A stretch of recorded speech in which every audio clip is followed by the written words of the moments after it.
दिल्ली में नए सीएम की शपथ के साथ नई सरकार ने काम शुरू कर दिया है और इसी के साथ दिल्ली की कर्म रेखा बदलनी शुरू हो गई है। पहला फैसला आयुष्मान योजना को टॉपअप के साथ लागू किया गया।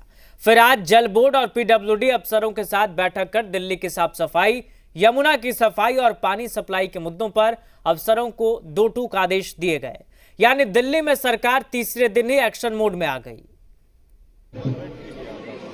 दिल्ली की सत्ता तक वादों की सीढ़ियों पर चढ़कर पहुंची बीजेपी ने अपने प्लान पर अमल शुरू कर दिया है। कुछ फैसले जो दिल्ली वालों की बल्ले बल्ले करा रहे हैं, तो कुछ वादे जिन पर आम आदमी पार्टी डे 1 से ही बीजेपी को घेरने में जुटी हुई है। पहले दो बड़े फैसलों की बात करें तो आयुष्मान भारत को लागू किया, जिसमें 10 लाख तक का मुफ्त इलाज मिलेगा।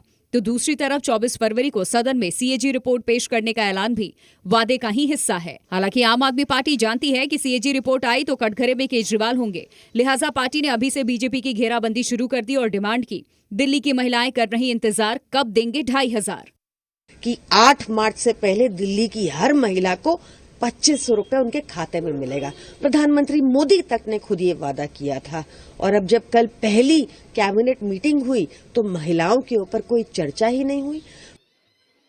हालांकि बीजेपी का फोकस दिल्ली कर्म रेखा को नए सिरे खींचने पर है। इसी वजह से सीएम रेखा मूलभूत मुद्दों पर फोकस कर रही हैं। कि रेखा गुप्ता की डबल इंजन की सरकार मिशन मोड पर कार्य कर रही है। 27 साल से जो दिल्ली को पीछे फेंक रखा था, 15 साल कांग्रेस के यानी कापदा के और लगभग 11 साल आपदा के,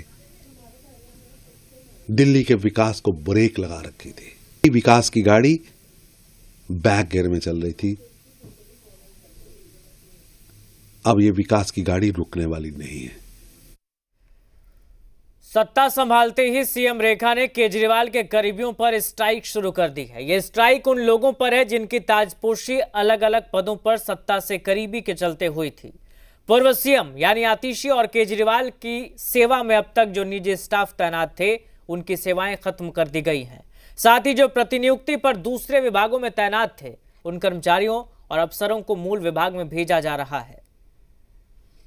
सीएम की शपथ से पहले ही बीजेपी ने जिस मिशन की शुरुआत कर दी थी, वो कुछ और नहीं बल्कि सत्ता के इर्द गिर्द मौजूद अफसरशाही और राजदारों की तलाश थी, जिस पर सीएम रेखा ने शपथ लेते ही पहले स्ट्राइक कर दी। नई सरकार ने पूर्व मुख्यमंत्री आतिशी और मंत्रियों के व्यक्तिगत स्टाफ की सेवाएं खत्म कर दी। इतना ही नहीं, पूर्व सरकारों ने जिन अधिकारियों और कर्मचारियों को दूसरी जगह नियुक्त किया था, अब उनको तुरंत अपने मूल विभागों में रिपोर्ट करने का आदेश दिया गया है।